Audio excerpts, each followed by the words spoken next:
Hello student, welcome to Ashish classes PCM PCB. बच्चों, आज हम लोग क्लास 12th केमिस्ट्री में क्या पढ़ेंगे? तो आज का जो हमारा टॉपिक होगा preparation method of formic acid यानी HCOOH। हम फॉर्मिक एसिड पढ़ेंगे बच्चों, जो कि हमारे बोर्ड एग्ज़ाम 2025 के लिए बहुत ही ज़्यादा इम्पॉर्टेंट है। क्या? Formic acid. ठीक है, तो फॉर्मिक एसिड का सबसे पहले हम जनरल कुछ प्रिपरेशन मेथड जान लेते हैं कि फॉर्मिक एसिड को कैसे प्रिपेयर किया जाता है, फिर उसके बाद में हम लेबोरेटरी में प्रिपरेशन मेथड की ओर चलेंगे। ठीक है, अगर हम प्रिपरेशन मेथड की बात करें बच्चों, तो ऑक्सीडेशन ऑफ मेथिल एल्कोहल का ऑक्सीडेशन। बच्चों देखो यहाँ पर क्या होगा कि जो मेथिल एल्कोहल होगा बच्चों, उस मेथिल एल्कोहल का अगर हम ऑक्सीडेशन कराते हैं, क्या कराएंगे?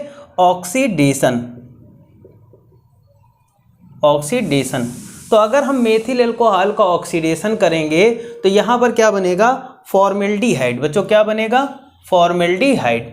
और फिर उसके बाद में हम इस फॉर्मेल्डिहाइड का जब ऑक्सीडेशन कराएंगे तो हमें क्या मिल जाएगा? फॉर्मिक एसिड मिल जाएगा। ठीक है, समझ में आई रिएक्शन?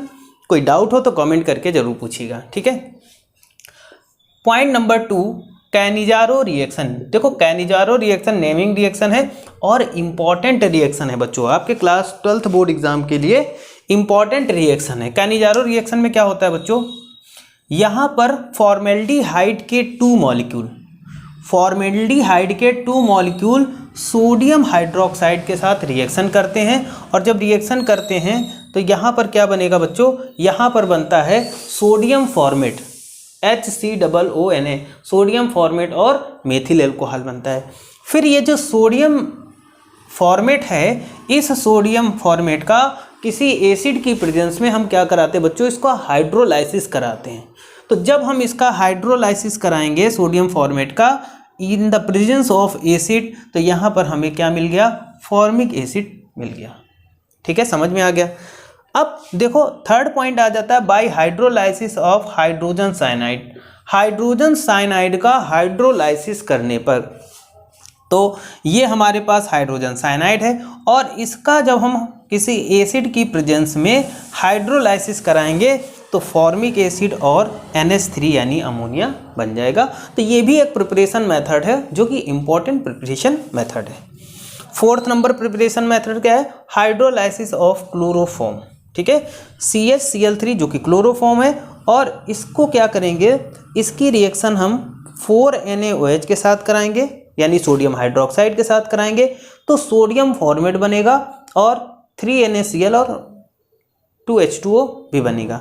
फिर इस सोडियम फॉर्मेट का हम एसिड की प्रेजेंस में हाइड्रोलाइसिस करा देंगे तो हमें फॉर्मिक एसिड यहाँ पर मिल जाएगा। ये मेथड समझ में आया बच्चों? नेक्स्ट मेथड देखो, फ्रॉम कार्बन मोनोऑक्साइड से। तो इसमें क्या होता है बेटा? कार्बन मोनोऑक्साइड सोडियम हाइड्रोक्साइड के साथ रिएक्शन करेगा 6 to 8 atm प्रेशर पर 210 डिग्री सेल्सियस टेम्परेचर पर, तो ये सोडियम फॉर्मेट बनेगा। और सोडियम फॉर्मेट का जब हम क्या करेंगे? एसिड की प्रेजेंस में हाइड्रोलाइसिस कराएंगे इसको, तो यहाँ पर फॉर्मिक एसिड हमें मिल जाएगा। तो ये थे हमारे फॉर्मिक एसिड बनाने के इम्पॉर्टेंट मेथड, इससे बाहर कुछ भी नहीं आएगा।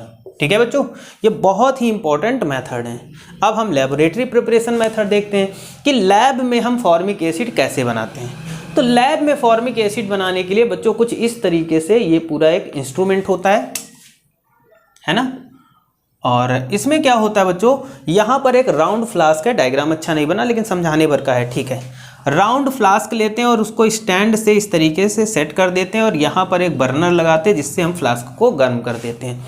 इस राउंड फ्लास्क में हम क्या लेते हैं? ग्लिसरॉल ले लेते हैं और ऑक्जेलिक एसिड ले लेते हैं। राउंड फ्लास्क में क्या लेंगे? ग्लिसरॉल ले लेंगे और ऑक्जेलिक एसिड ले लेंगे। यहाँ पर ये हम एक थर्मोमीटर लगा देते हैं। यहाँ पर ये क्या है? ये एक थर्मोमीटर है। ठीक है, थर्मोमीटर है जिसके थ्रू हम टेम्परेचर को मेंटेन करते हैं या टेम्परेचर को देखते हैं। टेम्परेचर कितना होना चाहिए बच्चों? 100 से 100 डिग्री सेल्सियस टेम्परेचर, इससे ज़्यादा टेम्परेचर नहीं होना चाहिए। ठीक है, हम इसको हीट करेंगे तो ग्लिसरॉल और ऑक्जेलिक एसिड जब हीट होंगे तो यहाँ पर फॉर्मिक एसिड बनेगा, जो कि इस पाइप से होता हुआ इधर से होता हुआ ये कंडेंसर लगा हुआ है, इससे एक साइड से पानी इधर से भेजेंगे और दूसरी साइड से निकलेगा, क्योंकि ये यहाँ पर इसको कंडेंस करेगा, ठंडा करेगा। ठीक, तो जब ये यहाँ से फॉर्मिक एसिड जाएगा तो ये धीरे धीरे लिक्विड फॉर्म में होकर के यहाँ पर इस रिटार्ट में स्टोर हो जाएगा। इस रिटार्ट में क्या होगा, फॉर्मिक एसिड होगा प्लस वाटर होगा। ठीक है, और इस रिटार्ट से फिर फॉर्मिक एसिड को अलग कर लिया जाता है। इस तरीके से हम लैब में फॉर्मिक एसिड बनाते हैं। देखो कैसे, रिएक्शन देख लेते हैं। तो बच्चों ये ग्लिसरॉल का फॉर्मूला है, ग्लिसरॉल ले लेते हैं और ग्लिसरॉल की रिएक्शन हम किसके साथ कराते हैं, ऑक्जेलिक एसिड के साथ। ग्लिसरॉल की रिएक्शन हम ऑक्जेलिक एसिड के साथ कराते हैं 110 डिग्री सेल्सियस टेम्परेचर पर। तो यहाँ पर क्या बनेगा बच्चों, ये जो प्रोडक्ट आपको दिख रहा है ये प्रोडक्ट बनेगा ग्लिसरॉल ऑक्जिलेट। ग्लिसरॉल ऑक्जिलेट बन गया। फिर ग्लिसरॉल ऑक्जिलेट को हम क्या करेंगे, 110 डिग्री सेल्सियस टेम्परेचर पर जब हीट करेंगे बच्चों, तो यहाँ पर आपको एक प्रोडक्ट दिख रहा होगा, ये वाला जो प्रोडक्ट है इसको बोलते हैं ग्लिसरॉल मोनोफॉर्मेट। क्या बोलेंगे, ग्लिसरॉल मोनोफॉर्मेट। और HOH मतलब फिर क्या होगा, इस ग्लिसरॉल फॉर्मेट का मोनोफॉर्मेट जो बना इसका हम हाइड्रोलाइसिस कराएंगे तो HOH यानी H2O है। तो जब हम इसका हाइड्रोलाइसिस कराएंगे तो यहाँ पर बच्चों आपको फॉर्मिक एसिड देखने को मिलेगा और यहाँ पर कुछ क्वांटिटी में ग्लिसरॉल फिर से बनेगा। तो इस तरीके से हम लैब में फॉर्मिक एसिड बनाते हैं। समझ में आया, बहुत ही कम समय में और बहुत ही अच्छे तरीके से आपको मैंने बताया। ये इतना ही आपके क्लास 12th के लिए इम्पॉर्टेंट है, बाकी ज़्यादा आपको कुछ नहीं पढ़ना है।